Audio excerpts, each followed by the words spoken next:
Baik, Assalamualaikum warahmatullahi wabarakatuh. Perkenalkan, saya Zara Oktavia Khairunnisa dengan NIM 211041188 dan dari kelas Teori Komunikasi kelas E. Di sini saya akan menjelaskan mengenai two-step flow model of communication.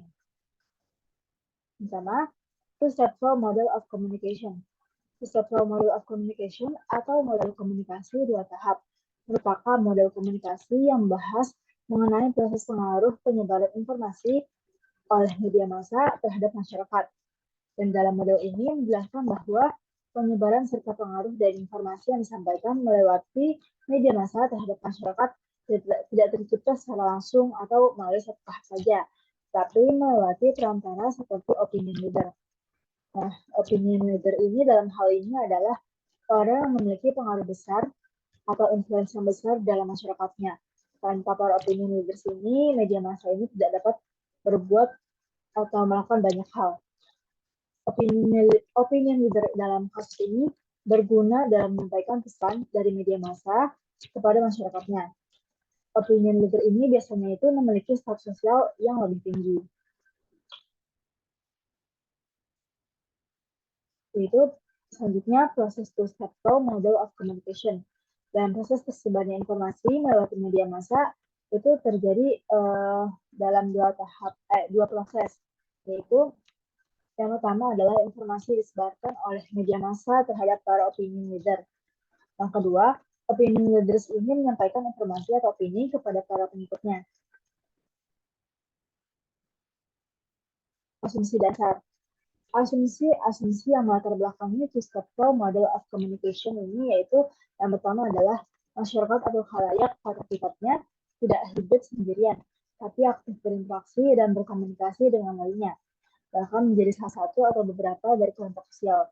Misalnya saja kita nih biasanya kita itu hidup di masyarakat ini biasanya bergantung kepada tetangga kan ya, dan kita dengan tetangga itu pasti melakukan yang namanya interaksi karena kita tidak dapat hidup sendirian. Yang kedua, feedback serta reaksi kepada pesan-pesan dari media massa terjadi melewati perantara berupa hubungan sosial, tidak secara langsung. Yang ketiga, para opinion leader ini adalah orang yang aktif dalam media massa dan merupakan pusat informasi yang berpengaruh. Nah, dalam two-step flow model of communication ini memiliki kelebihan, yaitu di mana penyebaran pesan dari media kepada masyarakat ini terjadi oleh beberapa jaringan yang menyebarkan pesan dari pihak satu kepada pihak lainnya. Yang kekurangannya itu terjadinya miskomunikasi saat penyampaian pesan oleh halayak satu ke halayak lain. Oleh karena itu, pesan yang dapat halayak lain pun akan berbeda dari yang disampaikan oleh halayak. Nah, founders atau penemu model two-step flow model of communication. Model komunikasi ini diperkenalkan pertama kali oleh sosiologis nih yang bernama Paul Lazarsfeld pada tahun 1944 dan kemudian model tersebut itu diperjelas oleh Eli Hukatz bersama dengan si Paul Lazarsfeld pada tahun 1955. Nah, dalam hal ini contoh kasus two-step flow model of communication yaitu adalah misalnya saja nih di masing-masing mata kuliah di ilmu komunikasi. Di masing-masing mata kuliah ini terdapat seorang penanggung jawab untuk mengkoordinasi urusan antara dosen dengan mahasiswa.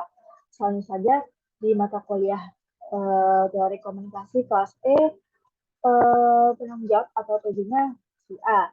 Dan di teori di kelas misalnya komunikasi lintas budaya, kelas E juga penanggung jawabnya si Z. Nah, semisal saat dosen sedang sakit dan mengabarkan bahwa dosen ini tidak bisa mengajar pada suatu hari, maka dosen tersebut ini pasti akan menghubungi sang PJ atau penanggung jawab tersebut.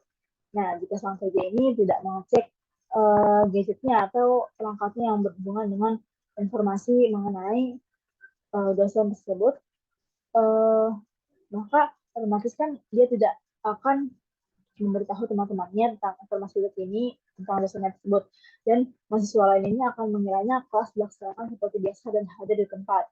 Namun jika sang PJ ini mengecek handphonenya dan gawainya atau perangkatnya yang terhubung mengenai informasi tersebut, maka akan mengabari teman-teman mahasiswa lain. Dan mungkin saja perkuliahan tidak akan dilaksanakan, dan mungkin saja, mungkin kemungkinan lain yaitu akan ada agenda untuk reschedule kelas pada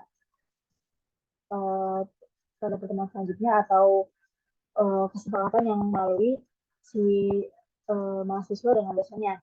Nah, pentingnya opinion leaders ini adalah untuk memimpin pendapat dari sang mahasiswa. Yang kedua ini contohnya yaitu adalah misalnya ketua angkatan. Ketua angkatan ini bertugas untuk menjadi garda terdepan beserta orang yang mengayomi teman-teman seangkatannya. Nah, di si ketua angkatan ini mendapatkan informasi bahwa ketua angkatan dalam kampus ini telah terjadi tindakan pelecehan seksual di kampus. Teman otomatis si ketua angkatan ini akan mengabari teman-teman seangkatannya untuk memberi himbauan bahwa berhati-hati bahwa telah terjadi tindak pelecehan seksual di kampus oleh seorang mahasiswa.